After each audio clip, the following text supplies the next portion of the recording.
안녕하십니까. 행복한 안식일입니다. 안식일이 시작되는 첫 시간 방송을 통하여 예배에 함께 하신 여러분 모두를 예수님의 이름으로 환영합니다. 지난 한 주간도 건강하고 평안하셨습니까? 안식일이 시작되는 첫 시간, 오늘 우리는 야고보서 1장 1절로 5절을 본문으로 시험을 만나거든 이라는 제목으로 이 시간 성령님의 임재를 초대하도록 하겠습니다. 말씀을 시작하기에 앞서 다 함께 잠시 머리 숙여 기도하겠습니다. 하늘에 계신 저희들의 아버지 하나님, 축복의 안식일, 지난 한 주간의 모든 삶의 멍해와 또 우리의 염려들을 내려놓고 우리 주님 발 아래 엎드려 말씀으로 축복받게 하시니 그 은혜를 인하여 감사드립니다. 이 시간 간절히 바라옵기는 부족하고 흉허물 많은 죄인인 이 소자를 온전히 다 덮으시고 오직 하나님의 영광과 우리를 향한 위로만 충만한 시간 되도록 이 한 시간 인도하여 주시옵소서. 모든 말씀 예수님의 이름으로 간절히 기도드리옵나이다. 아멘. 오늘의 본문의 말씀 야고보서 1장 1절로 5절의 말씀 2절부터 제가 읽도록 하겠습니다. 내 형제들아, 너희가 여러 가지 시험을 만나거든 온전히 기쁘게 여기라. 이는 너희 믿음의 시련이 인내를 만들어내는 줄 너희가 알미라. 인내를 온전히 이루라. 이는 너희로 온전하고 구비하여 조금도 부족함이 없게 하려 함이라. 너희 중에 누구든지 지혜가 부족하거든 모든 사람에게 후히 주시고 꾸짖지 아니하시는 하나님께 구하라. 그리하면 주시리라.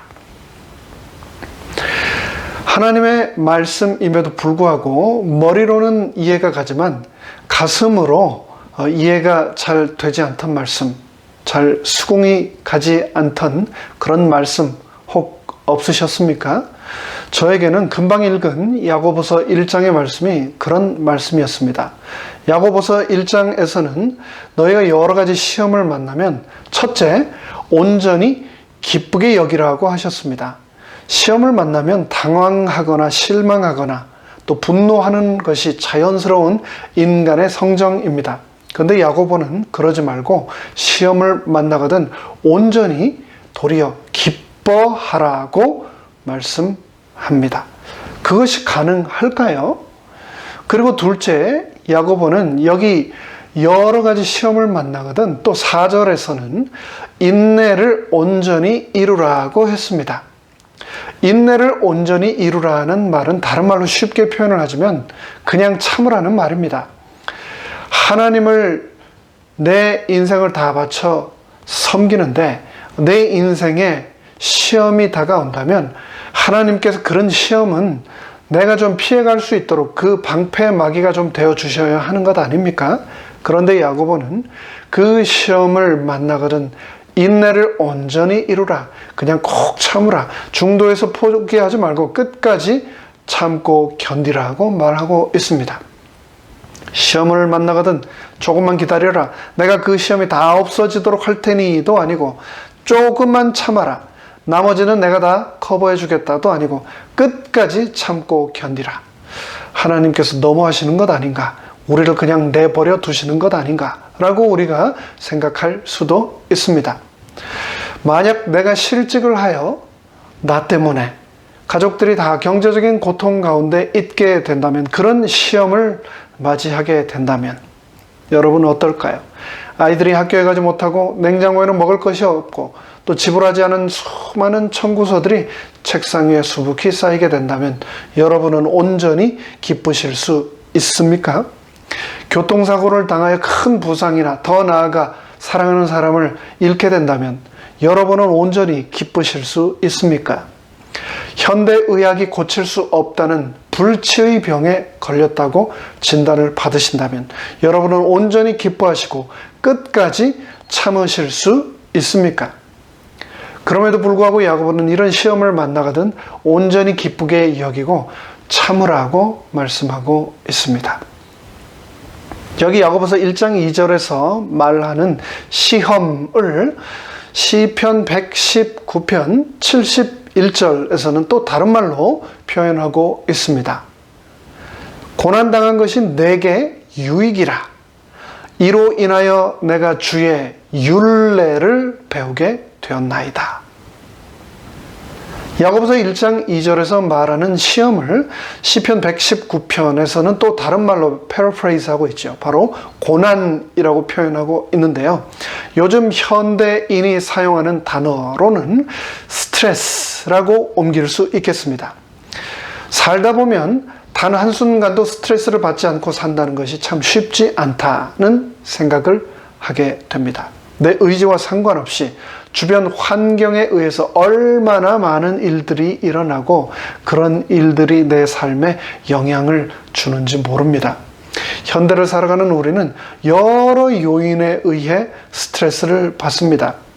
첫째, 물리적 요건, 즉 기온이나 습도, 너무 날씨가 덥다거나 너무 춥다거나 너무 습도가 높다거나 너무 건조하거나 혹은 고음, 진동 등의 여러 작업 조건에 의해서 스트레스를 받기도 합니다. 그리고 둘째, 개인적인 역할, 즉 기대되는 역할에 있어서 갈등 때문에 스트레스를 받기도 합니다. 그리고 셋째, 직장과 집단에서 상사와 동료와의 관계와 협조의 부재, 혹은 또 과도한 업무 때문에 스트레스를 받기도 하고, 넷째, 가족 및 일상생활에서 부부관계, 자녀관계, 가족의 중병이나 또 사별 때문에 스트레스를 우리는 받기도 합니다. 그리고 다섯 번째, 사회 및 경제적인 요인. 요즘 같은 팬데믹 때문에 경제적인 상황이 급변하고 또 우리의 삶의 일상이 많이 바뀌는 요즘 같은 상황이겠죠. 그런 급격한 생활의 변화 및 실업, 취업 문제 때문에 스트레스를 받기도 합니다. 최근에 얼마 전에 읽었던 스탠포드 대학교 심리학 박사인 켈리 맥고니걸이 쓴 스트레스의 힘이라고 하는 책을 다시 한번 읽게 되었습니다. 켈리 맥고니걸은 스탠포드 대학에서 자신이 진행한 강의 새로운 스트레스 과학, New Science of Stress라고 하는 이 연구를 기반으로 긴장과 압박이 어떻게 삶의 에너지가 되는지를 과학적으로 증명했습니다. 그 강의를 통해서 맥고니걸 교수는 스트레스는 독이 아니라 오히려 약이라고 강조하면서 간단한 사고방식의 전환만으로도 완전히 다른 결과를 인간의 뇌는 이끌어낸다고 설명했습니다. 참 놀랍지 않습니까? 스트레스를 받으면 간은 연료를 만들기 위해 지방과 당을 혈류로 보내고 심장에 더 많은 산소가 공급될 수 있도록 호흡은 깊어지며 심장 박동이 빨라지면서 산소와 지방과 당을 근육과 뇌로 전달합니다. 이때 소화 기능을 비롯한 다른 일상적인 신체 기능은 느려지거나 혹은 정지합니다. 우리 몸은 이렇게 에너지 비축량을 늘리고 면역 체계를 끌어올림으로써 전투 태세에 돌입하며 다가오는 위기를 준비하게 하고 극복하게 합니다. 소위 스트레스 호르몬이라고 알려진 코트리솔과 아드레날린 그리고 옥시토신이 분비되는 이유도 뇌와 근육이 그 에너지를 흡수해 당면한 위험에 맞서기 위해서인데요. 이런 호르몬이 분비되지 않으면 인간은 이 당면한 위험을 극복할 수 없게 됩니다. 사람이라면 누구나 크고 작은 스트레스를 받으면서 삽니다. 스트레스 없는 인생은 없습니다. 하지만 가장 큰 문제는 스트레스는 몸에 해롭다는 믿음이다고 저자는 말합니다. 스트레스가 해로운 게 아니라 스트레스는 해롭다는 내가 가지고 있는 믿음이 우리 몸에 해롭게 작용한다는 말입니다. 저자는 더 나아가 반대로 스트레스는 몸에 해롭지 않고 오히려 이롭다라고 생각하면 정말로 이 스트레스는 약이 된다고 책에서 말합니다. 스트레스는 삶을 더 유쾌하고 더 다이나믹하게 하고 행복하게 만들어준다고 강조하면서 이를 뒷받침하는 수많은 연구 및 실험 결과 데이터들을 이 책을 통해서 입증했습니다. 우선 맥고니걸 박사는 1998년부터 장장 8년 동안 진행된 이 종단 연구를 소개하고 있는데요. 그 내용은 이렇습니다. 미국의 성인 남녀 3만 명을 대상으로 한 해 동안 얼마나 스트레스를 받았는지, 그리고 스트레스가 건강에 해롭다고 믿는지 스트레스가 건강에 좋다고 믿는지를 묻는 설문조사를 실시한 뒤 그들을 8년 동안 계속해서 추적하며 연구를 한 겁니다. 그랬더니 스트레스 수치가 높은 사람들의 사망 위험률은 그렇지 않은 사람들에 비해 무려 43%나 증가해 있었습니다. 당연한 결과라고 생각할 수 있지만 그런데 반전이 있습니다. 그 스트레스를 받은 스트레스 수치가 높은 사람들 중에서 스트레스가 해롭다고 믿은 사람들, 그리고 스트레스가 도리어 유익이 된다라고 믿은 사람들 사이에 엄청난 결과의 차이가 있었는데요. 스트레스가 해롭다고 믿은 사람들만 이 사망 위험률이 증가했다는 사실입니다. 스트레스 수치는 무척 높았지만 스트레스가 해롭다고 믿지 않은 사람들은 사망 위험률이 높아지기는커녕 오히려 낮아졌다는 놀라운 결과를 보게 됩니다. 스트레스 그 자체가 건강을 위협하는 것이 아니라 스트레스 요소와 스트레스는 해롭다는 믿음이 결합하는 것이 건강에 치명적인 해를 입힌다는 것입니다. 실제로 이 연구는 8년 동안 18만 2천 명을 통해서 매년 약 2만 명에 이르는 사람들이 스트레스는 해롭다는 이 믿음 때문에 죽었으며, 그 수치는 미국의 질병통제예방센터에서 발표한 HIV, AIDS 및 피부암 사망자 수보다 더 많다고 발표하고 있습니다. 이 연구 결과에 커다란 충격을 받은 맥고니걸 박사는 과연 스트레스가 삶에 긍정적 영향을 미칠 수 있는지 확인코자 스탠퍼드 대학의 지원을 받아 10년 동안 연구를 수행했고 마침내 이런 결론을 내리게 되었습니다. 맥고니걸 박사는 스트레스에 대한 사고 방식을 바뀌면 도전이나 시련에 직면하더라도 의욕이 도리어 샘솟고 스트레스 에너지를 효율적으로 활용하면 도리어 탈진하지 않으며 스트레스 경험이 사회적 고립이 아닌 사회적 관계의 원천으로 바뀌고 삶에서 고통의 참된 의미를 발견하게 된다고 역설했습니다. 스트레스를 경험하는 그 순간의 나의 태도, 그 태도가 스트레스의 양상을 결정한다는 겁니다. 스트레스를 내 삶의 에너지로 바꿀 능력은 바로 나에게 있다는 믿음에서 그것은 출발한다고 저자는 말합니다. 그렇다면 이 스탠퍼드 대학의 연구 결과가 나오기 수천 년 전에 기록된 성경에서는 과연 스트레스, 즉 내가 겪는 시험 그리고 고난에 대하여 뭐라고 말씀하고 있을까요? 시편 119편 71절에서는 고난 당한 것이 내게 유익이라고 말씀하고 있습니다.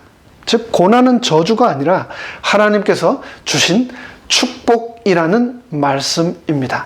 놀랍게도 수천 년이 지나 오늘날 지금 이곳 스탠퍼드 대학에서 연구한 결과와 일치하는 너무나 놀라운 영감의 영적인 말씀이 그 옛날에 기록된 것입니다. 불교에서는 인생을 고해, 즉 고난의 바다라고 하지 않습니까? 가난한 이들은 자기들만 고난을 당하는 것 같이 생각하지만 부자들에게도 그들이 알지 못하는 고난이 있습니다. 실패한 사람들 역시 그들에게만 고난이 있고 자신들만 고난을 당한다고 믿지만 성공한 이들에게도 마찬가지로 비슷한 고난이 있기 마련입니다.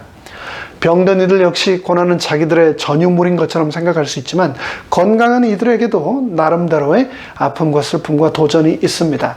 문제는 우리가 극심한 고난을 당할 때 그 고난의 크기가 다른 사람의 것보다 내 것이 훨씬 크다고 항상 느끼는데 그것은 느낌일 뿐 실상 우리가 당하는 고난의 크기는 거의 다 대동소이, 거의 다 비슷비슷하다는 겁니다. 중요한 것은 인간으로 태어난 이상 저나 여러분이나 그 누구도 고난은 피할 수 없다는 사실입니다. 인간의 고난에는 크게 세 가지 종류의 고난이 있습니다. 첫째로 자신의 잘못으로 인하여 당하는 고난입니다.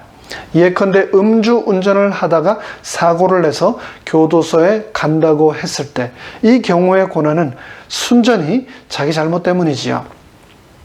그러므로 이로 인해 당하는 고난은 자기가 책임을 져야 하니 하나님이나 사람이나 누구도 비난할 수 없습니다. 그저 잘못한 것에 합당한 고통의 대가를 달게 받아야 할 뿐입니다.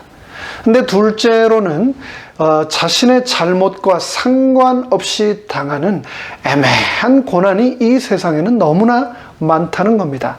정당한 이유 없이 부당하게 당하는 고난이지요. 아무 잘못 없이 다른 사람이 저지른 사고의 희생자가 될 수 있습니다. 종종 총기 사고나 교통사고 등 좋은 사람들에게도 나쁜 사고들이 일어날 때가 있습니다. 셋째, 자발적으로 기꺼이 당하는 고난이 또 이 세상에는 있습니다. 이것은 이웃의 구원과 행복을 위해서 기꺼이 자진해서 당하는 고난인데요. 제가 일전에 섬겼던 교회에서는 한국에서 그리고 또 특별히 이곳 미국에서는 미군에서 간호사로 일하셨던 한 분께서 자신의 모든 삶을 다 포기하고 평생을 LA의 노숙자들을 위해 봉사하신 분이 계셨습니다. 그분께서는 노숙자들에게 따뜻한 수프를 한 그릇 먹이기 위하여 매일 새벽 2시부터 일어나 일일이 그 수프를 끓이시고 그래서 어둡고 위험한 홈리스들이 밀집한 우범 지역을 매일 그 수프를 가지고 또 베이글과 바나나를 들고 다니며 굶주린 노숙인들을 먹이셨습니다. 수많은 노숙인들을 위해 기꺼이 모든 노역과 수고를 마다하지 않으시는 거죠. 알베르트 슈바이처 박사나 테레사 수녀 같은 이들이 당했던 고난도 모두 이 세 번째 경우입니다. 무엇보다도 한 점 흠이 없으신 예수님께서 우리를 죄와 죽음에서 구속하시고 십자가 위에서 당하신 그 고난이야말로 이와 같은 자발적이고 희생적인 고난의 대표적인 예라고 할 수 있을 것입니다. 지금까지 말씀드린 이 세 가지 종류의 고난 중에서 가장 바람직한 고난은 당연히 바로 세 번째 이웃을 위해서 즐거운 마음으로 기꺼이 당하는 고난입니다. 하지만 우리가 어떤 이유와 어떤 동기로 고난을 받는다 할지라도 그 고난이 내 잘못에 의한 고난이든 그것이 내가 자원한 고난이든 사실 모든 고난은 단 하나도 예외 없이 우리에게 유익하다고 성경은 말하고 있습니다. 그렇다면 우리가 당하는 고난은 우리 삶에 어떻게 유익이 될까요? 첫째로 고난은 우리가 하나님께 나아가도록 만드는 출발점이 되기에 유익합니다. 사람은 고난당하기 전까지는 대개 자기가 최고인 줄 압니다. 그리하여 자신의 학력, 경험, 재주, 그리고 자신의 능력과 재산만 의지합니다. 하지만 그러다가 인간은 자신이 해결할 수 없는 고난을 만나게 될 때 비로소 하나님 앞에 무릎을 꿇습니다. 그분을 찾기 시작합니다. 고난을 받는 동안 우리가 끝까지 자신의 의만을 고집하면 우리는 결코 고난을 극복할 수 없습니다. 고난을 당할 때 우리는 먼저 나의 죄를 하나님께 자복하고 회개해야 합니다. 하나님께 자복하고 회개하면 끝나지 않을 것 같았던 고난의 터널도 반드시 끝이 나고 광명한 세계가 밝아오기 때문입니다. 이스라엘 성지 순례를 가보신 분들은 아시겠지만 중동 지방에 가면 양들을 키우는데 양만 키우지 않습니다. 중간중간에 반드시 염소가 섞여 있습니다. 같이 키우는 거죠. 그런데 그 이유가 매우 흥미롭습니다. 양은 아주 순한 동물이지만 동시에 그렇기 때문에 조금 게으릅니다. 일단 풀을 뜯어먹고 배가 부르면 가만히 있습니다. 움직이지 않고 누워있기를 그렇게 좋아합니다. 근데 양들이 그렇게 배불리 누워만 있으면 당연히 운동 부족으로 살이 찌고 병에 걸리겠죠. 그래서 안 그래도 양치기 개들을 통해서 수시로 짖게 하고 양들을 몰아대서 쉬지 못하게 하는데 거기에다가 염소까지 같이 키우면 체질상 누워있는 양을 보면 가만히 있지 못하는 이 염소들이 자꾸 왔다 갔다 하면서 뿔로 찔러대면서 자꾸 건드린다고 합니다. 결국 양들은 염소 때문에 쉬지 않고 더 움직이기 때문에 건강해진다 합니다. 교회 안에도 보면 다 양만 있는 것이 아니라 때로 염소 같은 분도 있습니다. 뿔이 있어서 그 뿔에 여러 사람이 다치기도 하죠. 하지만 그 염소도 하나님께서 다 필요하니까 우리 중에 두셨다는 것을 기억하시기 바랍니다. 그 염소 때문에 교회가 하나님께 더욱 나아가고 하나님께 매달리게 된다는 것을 기억하시기 바랍니다. 그렇다고 해서 굳이 내가 이 교회를 위해서 염소가 되어야 되겠다라고 자원하지는 마시기 바랍니다. 하나님께서는 염소보다는 양을 더 좋아하지 않으실까라고 저는 생각합니다. 고난당하는 것이 내게 왜 유익인가? 둘째로 우리는 고난을 통해서 바른 길로 갈 수 있기 때문에 유익합니다. 시편 119편 67절은 말씀합니다. 고난당하기 전에는 내가 그릇 행하였더니 이제는 주의 말씀을 지키나이다. 고난당하기 전에는 교만했습니다. 그래서 하나님의 말씀이 귀에 잘 들어오지 않았습니다. 우리 주위에 그런 분 간혹 보이지 않습니까? 그렇게 좋은 말씀, 그렇게 좋은 강좌, 그렇게 좋은 성경 내용들이 아무리 주위에서 제공되는데도 그 말이 들어가지 않는구나 라는 것이 보이는 사람들이 있습니다. 왜 그런가? 마음이 딴 곳에 가 있다 보니 그 말씀이 귀에 들어가지 않고 말씀이 들어가지 않으니 말씀대로 살지 않고 자꾸 그릇된 길로 가는 겁니다. 그런데 이제 내가 잘못해서 당하는 고난이든 내 잘못과 상관없이 내 인생에 다가온 고난이든 그 고난을 통해서 고난을 받아보니 깨닫게 되는 겁니다. 아, 내가 교만했었구나. 아, 내가 잘못 알고 있었구나. 내가 하나님의 뜻과 상관없이 내 멋대로 살아왔구나. 내가 내 욕심만 이루려고 가족들과 이웃에게 너무 큰 고통을 주었구나 라고 깨닫게 되는 겁니다. 그렇기 때문에 그렇게 깨닫기 때문에 비로소 바른 길로 갈 수 있습니다. 고난은 나를 바른 길로 이끕니다. 우리를 금이나 은처럼 빛나는 보석이 되도록 고난은 나를 연단시켜 줍니다. 노래 가사 중에 아픈 만큼 성숙한다 라는 말도 있지 않습니까? 고난이 우리의 인격을 철들게 하고 성숙하게 만든다는 사실을 잊지 마시고 도리어 감사할 수 있게 되기를 바랍니다. 고난당하는 것이 내게 왜 유익인가? 셋째로 고난은 변장된 축복이기 때문에 유익합니다. 고난당하는 가운데 우리가 끝까지 하나님을 신뢰하고 기다리면 우리의 고난이 변해서 결국은 그 고난이 축복이 됩니다. 우리의 슬픔이 변하여 기쁨이 될 것입니다. 우리의 눈물이 변하여 웃음이 될 것입니다. 그러므로 우리가 한시도 잊지 말아야 할 진리는 고난은 축복이 잠시 동안 변장된 모습으로 우리에게 찾아온 것이라는 사실입니다. 시편 119편 71절은 말씀했지요. 고난 당하는 것이 내게 유익이라. 이로 말미암아 내가 주의 율례들을 배우게 되었나이다. 맞습니다. 고난을 당하기 때문에 우리는 주님의 말씀과 법도와 명령에 더 귀를 기울이게 됩니다. 그리하여 땅의 축복보다 훨씬 더 귀한 하늘의 축복을 받게 됩니다. 로마서 8장 17절로 18절은 그래서 다음과 같이 또 말씀했습니다.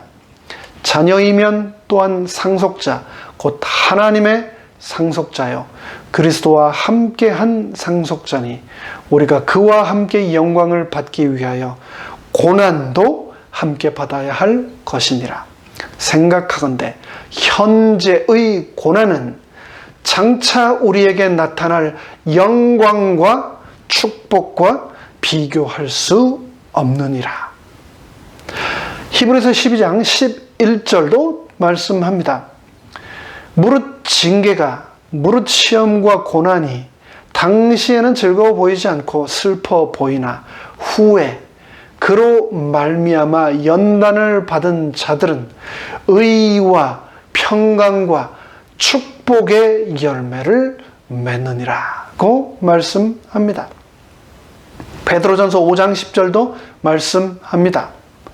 모든 은혜의 하나님 곧 그리스도 안에서 너희를 부르사 자기의 영원한 영광에 들어가게 하신 이가 잠깐 아주 짧은 시간 동안 고난을 당한 너희를 친히 온전하게 하시고 회복시키시고 굳건하게 하시며 세우시며 강하게 연단하시며 털을 견고하게 하시리라고 말씀하셨습니다.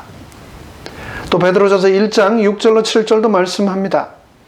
그러므로 너희가 이제 여러 가지 시험을 인하여 아주 잠시 동안 잠깐 근심하게 되지 않을 수 없었으나 오히려 크게 기뻐하도다. 너희 믿음의 시련이 불로 연단하여도 없어질 금보다 더 귀하여 예수 그리스도에 나타나실 때의 칭찬과 영광과 존귀라고 하는 가장 큰 축복을 너희로 하여금 얻게 하려 함이라. 베드로전서는 우리가 당하는 고난이 아무리 극심할지라도 아주 잠깐 동안 당하는 고난이라고 말씀하였습니다. 내가 당하는 고난의 이 순간은 그 고난이 영원처럼 길게 느껴지고 또 영원히 끝나지 않을 것처럼만 생각되지만 그 순간도 우리가 갖게 될 영생이라고 하는 앞으로 우리에게 주어질 시간에 비하면 잠깐에 불과하다고 말씀하셨습니다. 이 고난은 분명히 속히 지나갈 것이고 이 고난 후에 우리는 더 굳건하여지고 더 강하여지고 더 견고하게 설 것이라고 약속하셨습니다. 이 약속의 말씀을 믿으심으로 꼭 그렇게 되시기를 간절히 바랍니다. 로마서 5장 3절로 4절의 말씀은 또 다음과 같이 말씀합니다. 다만 이뿐 아니라 우리가 환난 중에도 즐거워하나니 이는 환난은 인내를, 인내는 연단을, 연단은 소망을 이루는 줄 알미로다. 인내와 기다림은 삶의 일부분이라는 것을 기억하십시오.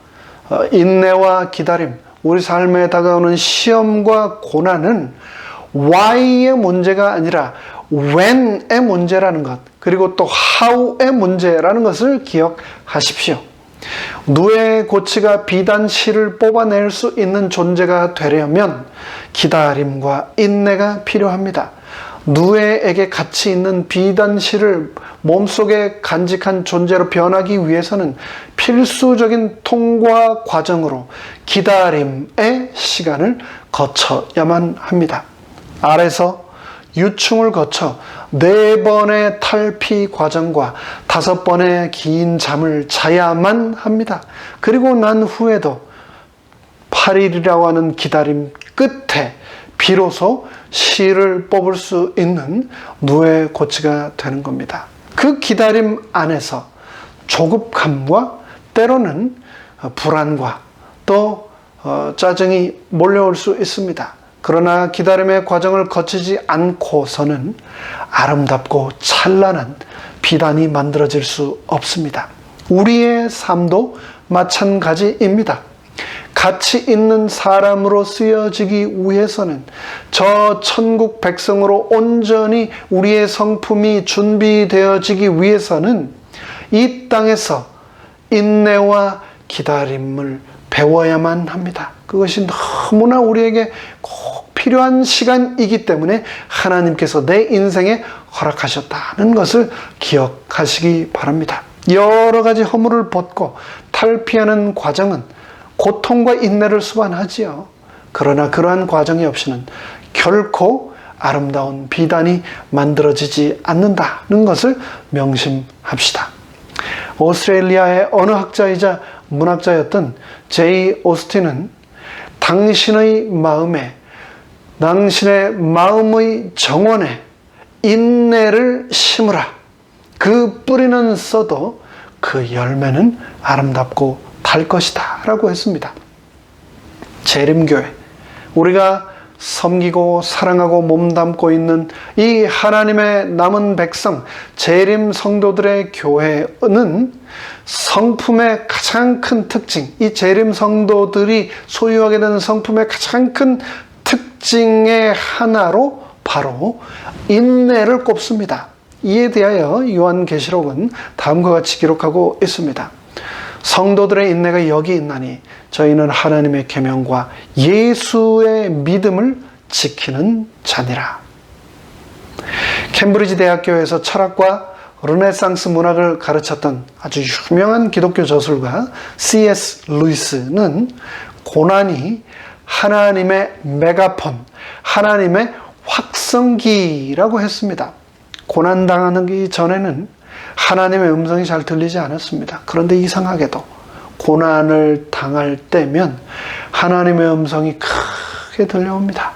그래서 하나님께 더욱더 가까이 나아가기 위해 때로는 고난은 필수적입니다. 오늘 우리가 어떤 고난을 당하시든 간에 그 고난이 하나님께서 나를 크게 부르시는 확성기이신 것을 믿으시기 바랍니다. 그 고난이 바로 내가 하나님께로 나아가는 출발점이 된다는 것을 기억하시기 바랍니다.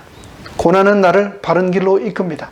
그리고 그 고난이 변하여 종국에는 우리 인생의 축복이 된다는 것을 믿고 인내하시기 바랍니다. 그러므로 그 어떤 고난도 불필요한 것이 아니라 유익한 것을 믿으시고 그 고난을 통하여 하나님께 더 무릎 꿇고 하나님의 음성에 더 귀 기울이고 하나님께 더 나아가야 하겠습니다. 이 고난을 통하여 하나님께서는 우리를 더 축복하신다고 분명히 약속하셨습니다. 내 형제들아, 너희가 여러 가지 시험을 만나거든 온전히 기쁘게 여기라. 이는 너희 믿음의 시련이 인내를 만들어내는 줄 너희가 알미라. 인내를 온전히 이루라. 이는 너희로 온전하고 구비하여 조금도 부족함이 없게 하려 함이라. 너희 중에 누구든지 지혜가 부족하거든, 이 지혜가 부족하거든, 우리 인생을 살아가면서 다가오는 시험과 고난에 대한 의문과 궁금증, 그리고 우리에게 인내를 주시고자 하는 하나님의 섭리에 대한 이 지혜가 부족하거든 모든 사람에게 후히 주시고 꾸짖지 아니하시는 하나님께 구하라. 그리하면 주시리라. 이제 말씀을 마무리하겠습니다. 야고보는 우리에게 여러 가지 시험을 만나거든 첫째, 온전히 기쁘게 여기라고 했습니다. 그리고 둘째, 그 시험을 인내를 통하여 온전히 이루라고 했습니다. 시험으로 인하여 어떤 사람은 좌절하고 절망하고 스트레스를 받고 그래서 인생에 너무나 소중한 많은 축복들을 잃어버리는데 그러지 마시기 바랍니다. 시험을 인하여 도리어 온전하고 구비하여 하나님 앞에 조금도 부족함이 없는 사람으로 연단되고 꼴지워 가고 있는 축복을 내가 지금 입고 있다라는 것을 기억하시고 감사하게 되시기 바랍니다. 그러기 위해서 모든 사람에게 후히 주시고 꾸짖지 아니하시는 하나님께 끊임없이 무시로 간구하는 우리 모두가 되기를 간절히 바라며 말씀을 마칩니다. 다 함께 머리 숙여 기도하시겠습니다. 하늘에 계신 아버지 하나님, 우리가 살아가는 인생에서 시험을 만나거든 우리가 인내를 온전히 이룰 수 있도록 힘과 능력을 주시옵소서. 우리가 살아가는 인생에서 시험을 만나거든 원망하거나 좌절하거나 포기하지 않고 도리어 온전히 기쁘게 여길 수 있도록 우리의 심령을 축복하여 주시옵소서. 시험을 통하여 바른 길로 나아가고 하나님께 나아가고 시험으로 위장된 하나님의 축복을 발견하게 하여 주시옵소서. 모든 말씀 예수님의 이름으로 간절히 축원하옵나이다. 아멘.